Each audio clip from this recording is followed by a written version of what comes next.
Assalamualaikum warahmatullahi wabarakatuh. Perkenalkan, kami mahasiswa dari Stikes Widya Cipta Husada Kepanjen Malang. Kami dari Prodi D3 kelompok 3. Di sini kami akan memberikan presentasi mengenai pemeriksaan genitalia interna dan eksterna. Perkenalkan, saya Tika Wulan Guritno. Saya Rida Cahya Mukmina. Berikut penjelasan materi mengenai apa yang kami paparkan. Baik, yang pertama ada alat reproduksi bagian luar atau genitalia eksterna. Alat reproduksi bagian luar ialah alat reproduksi yang dapat dilihat dari luar secara kasat mata atau dapat dilihat secara langsung. Yang pertama ada vulva. Bagian alat kandungan luar yang berbentuk lonjong, berukuran panjang mulai dari klitoris, kanan kiri dibatasi bibir kecil, sampai ke belakang dibatasi oleh perineum. Bagian-bagian dari vulva sendiri adalah A. Labia mayora, yaitu bibir besar kemaluan. Labia mayora ini berada pada bagian kanan dan kiri, berbentuk lonjong, yang pada wanita menjelang dewasa ditumbuhi juga oleh pubes lanjutan dari mons veneris. Labia minora. Labia minora ini bagian dalam dari bibir yang berwarna merah jambu. Di sini juga dijumpai frenulum klitoris, prepiteum, dan frenulum pupenda. C. Ada mons veneris atau tundun, daerah yang menggantung di atas simfisis, yang akan ditumbuhi rambut kemaluan atau pubes apabila wanita berangkat dewasa. Pada wanita rambut ini akan tumbuh membentuk sudut lengkung, sedangkan pada pria membentuk sudut runcing ke atas. D. Ada vestibulum, terletak di bawah selaput lendir vulva atau di antara dua labia minor, terdiri dari bulbus vestibuli kanan dan kiri. E. Introitus vagina atau pintu masuk vagina. F. Hymen atau selaput darah. G. Perineum, terletak di antara vulva dan anus. Kemudian yang kedua ada orificium uretra externa atau lubang kemih. Lubang kemih adalah tempat keluarnya air kemih yang terletak di bawah klitoris. Di sekitar lubang kemih bagian kiri dan kanan didapati lubang kelenjar skena. Yang ketiga ada klitoris, identik dengan penis pada pria, kira-kira sebesar kacang hijau sampai cabai rawit, dan ditutupi oleh frenulum klitoris. Berikut prosedur pemeriksaan dari genitalia eksterna. Yang pertama, persiapkan alat, yaitu handscoon atau sarung tangan. Yang kedua, meja pemeriksaan dengan sanggurdi, spekulum vagina, baskom berisi air hangat untuk merendam spekulum, kapas dan antiseptik atau iodin, vaselin atau gel, bengkok, spatula plastik seperti cotton bud bentuk tulang, dan sikat atau brush. Instruktur kerja bagian luar. Persiapkan pasien. Anjuran pasien membuka celana, meminta klien untuk menaruh kedua tumit pada dudukan. Jika tidak ada dudukan, membantu klien menaruh kedua kakinya di tepi luar ujung meja. Tutupi bagian klien yang tidak diamati dengan selimut atau kain. Mencuci tangan dengan air sabun sampai bersih dan dikeringkan dengan kain bersih dan kering atau dianginkan. Memakai sepasang sarung tangan periksa yang baru atau telah di DTT. Menyentuh paha sebelah dalam sebelum menyentuh daerah genital klien. Ambil kapas, basahi dengan larutan antiseptik, kemudian usapkan pada daerah vulva dan perineum. Lalu, mulai amati kulit dan area pubis. Perhatikan adanya lesi, eritema, fisura, leukoplakia, dan ekskorasi. Kemudian amati rambut pubis, perhatikan distribusi dan jumlahnya, dan bandingkan sesuai usia perkembangan pasien. Selanjutnya, dengan memisahkan labia mayora dengan 2 jari, amati bagian dalam labia mayora, labia minora, klitoris, dan meatus uretra. Perhatikan setiap ada pembengkakan, ulkus, rabas, atau nodular.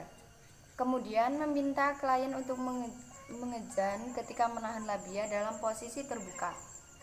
Periksa apakah terdapat benjolan pada dinding anterior atau posterior vagina. Kemudian memeriksa kelenjar skena untuk melihat adanya keputihan dan nyeri. Dengan telapak tangan menghadap ke atas, masukkan jari telunjuk ke dalam vagina, lalu dengan lembut mendorong ke atas mengenai uretra dan menekakkan kelenjar pada kedua sisi, kemudian langsung ke uretra. Selanjutnya, memeriksa kelenjar Bartholin. Untuk melihat apakah ada cairan dan nyeri, masukkan jari telunjuk ke dalam vagina di sisi bawah mulut vagina dan meraba dasar masing-masing labia mayora. Dengan menggunakan jari dan ibu jari, mempalpasi setiap sisi untuk mencari apakah ada benjolan atau nyeri. Baik, di sini saya akan menjelaskan tentang alat reproduksi bagian dalam.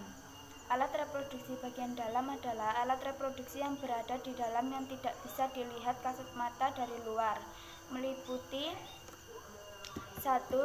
Sepasang ovarium indung telur. Terdapat 2 indung telur terletak di kanan dan di kiri rahim, dilapisi mesovarium dan tergantung di belakang ligamen latum. Bentuknya seperti buah almond sebesar ibu jari tangan jempol. Ukuran 2,5 sampai 5 cm, 0,6 sampai 1 cm. Indung telur ini posisinya ditunjang oleh mesovarium, ligamen ovarica, ligamen infundibulopelvicum, merupakan alat reproduksi yang setelah dewasa menghasilkan ovum atau telur. Ovarium mengandung kelenjar endokrin dan jaringan penghasil sel telur yang disebut folikel. Di dalam folikel terdapat oosit atau calon sel telur. Selanjutnya, sel folikel yang telah matang akan dikeluarkan dari ovarium melalui proses ovulasi yang berlangsung sebulan sekali. Pada setiap ovulasi, hanya satu sel telur yang mampu bertahan hidup selama 24 jam. Saat folikel tumbuh, maka ovarium menghasilkan hormon estrogen. Sedangkan setelah ovulasi, maka hormon yang dihasilkan kebanyakan adalah progesteron hormon. Ovarium juga berperan dalam mengatur siklus haid. Strukturnya dari 1. Konteks atau kulit. A. Tunika albuginea, yaitu epitel berbentuk kubik. B. Jaringan ikat di sela-sela jaringan lain. C. Stroma, folikel primordial, dan folikel de Graaff. 2. Medula atau inti atau zona vaskulosa, terdiri dari A. Stroma berisi pembuluh darah, B. Serabut saraf, C. Beberapa organ polos. Seorang wanita diperkirakan akan mengeluarkan sel telur kira-kira 400 butir seumur hidupnya. Yang kedua ada vagina atau liang senggama. Liang atau saluran yang menghubungkan vulva dengan rahim terletak di antara saluran kemih dan liang dubur. Di bagian ujung tasanya terletak mulut rahim. Ukuran panjang dinding depan 8 cm dan dinding belakang 10 cm. Yang ketiga, uterus atau rahim. Organ otot dinding tebal berongga atau kavum, bentuk, besar, letak, dan susunan uterus berbeda-beda tergantung pada umur. Uterus ini sendiri berfungsi sebagai tempat implantasi ovum yang telah dibuahi, sebagai tempat perkembangan dan memberi makan pada janin yang sedang berkembang. Vagina merupakan jalan lahir lunak. Bagian-bagian uterus antara lain 1. Fundus uteri, 2. Corpus uteri, 3. Isthmus uteri, dan 4. Cervix uteri. Bagian dinding uterus secara historik terdiri dari 3 bagian, yaitu lapisan serosa atau lapisan peritoneum di luar, lapisan otot, lapisan myometerium di tengah, lapisan mukosa atau lapisan endometrium di dalam. Selanjutnya, tuba uterina atau saluran telur. Saluran telur yang keluar dari korpus rahim kanan dan kiri, panjangnya 12 sampai 1 cm, diameter 3 sampai 8 mm. Saluran telur terdiri dari 3 bagian. 1. Pars interstitialis atau intramuralis. Yang kedua, pars ismica yang merupakan bagian tengah saluran telur yang sempit. Yang ketiga, pars ampullaris. saya akan menjelaskan tentang prosedur tindakan untuk membersihkan alat genitalia bagian dalam. Atur posisi pasien secara tepat dan pakai sarung tangan steril. Yang kedua, lumasi jari telunjuk dengan air steril, masukkan ke dalam vagina dan identifikasi kelunakan serta permukaan serviks. Tindakan ini bermanfaat untuk mempergunakan dan memilih speculum yang tepat. Keluarkan jari bila sudah selesai. Yang ketiga, siapkan speculum dengan ukuran dan bentuk yang sesuai dan lumasi dengan air hangat terutama bila akan mengambil spesimen. Yang keempat, letakkan 2 jari pada pintu vagina dan tekankan ke bawah ke arah perineal. Yakinkan bahwa tidak ada rambut pubis pada pintu vagina dan masukkan speculum dengan sudut 45 derajat dan hati-hati dengan menggunakan tangan yang satunya sehingga tidak menjepit rambut pubis atau labia. Yang keenam, bila spekulum sudah berada di vagina, keluarkan 2 jari dan putar spekulum ke arah posisi horizontal dan pertahankan penekanan pada sisi bawah atau posterior. Yang ketujuh, buka bila spekulum, letakkan pada serviks dan kunci bila sehingga tetap membuka. Yang kedelapan, bila serviks sudah terlihat atau lampu untuk memperjelas penglihatan dan amati ukuran, literasi, erosi, nodular, massa, rabas, dan warna serviks. Normalnya bentuk serviks melingkar atau oval pada nulliparas, sedangkan pada para membentuk cerah. Yang kesembilan, bila diperlukan spesimen sitologi, ambil dengan cara usapan menggunakan aplikator dari kapas.